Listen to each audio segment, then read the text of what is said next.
जयंत पाटलांच्या खंडणीबाबतच्या विधानावर पवार गटानं स्पष्टीकरण दिलेलं आहे।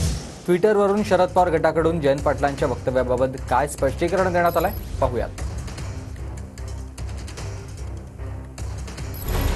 जयंत पाटलांच्या वक्तव्यावर पवार गटाचं स्पष्टीकरण। होय, खंडणीक शब्द इतिहास काय सांगतो? छत्रपती शिवाजी महाराजांच्या अतुलनीय पराक्रमाचे विस्तृत वर्णन कृष्णाजी अर्जुन केळुस्कर यांनी छत्रपती शिवाजी महाराज या चरित्र लेखनातून केलं आहे। या चरित्राची पहिली आवृत्ती ही 1906 मध्ये प्रसिद्ध झाली। या चरित्राच्या भाग 21व्यातील पान क्रमांक 355 वर खंडणी या शब्दाचा उल्लेख आढळून येतो। 1670 साली छत्रपती शिवाजी महाराजांनी दुसऱ्यांदा सुरत लुटून पुन्हा स्वराज्याकडे मोर्चा वळवला। त्यावेळी त्या शहरातील रहिवाशांना उद्देशून महाराजांनी एक पत्र लिहिले।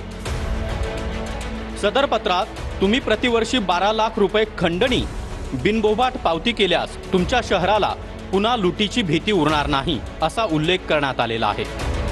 आणखी एक बाब अशी की खंडणी या शब्दाचा अर्थ हा आजच्या काळाप्रमाणे त्यावेळी गैरकृत्य असा नव्हता। त्यामुळे सत्ताधाऱ्यांनी खंडणी शब्दावरून आरोप करण्याऐवजी अगोदर शिवछत्रपतींचा इतिहास समजून घ्यायला हवा।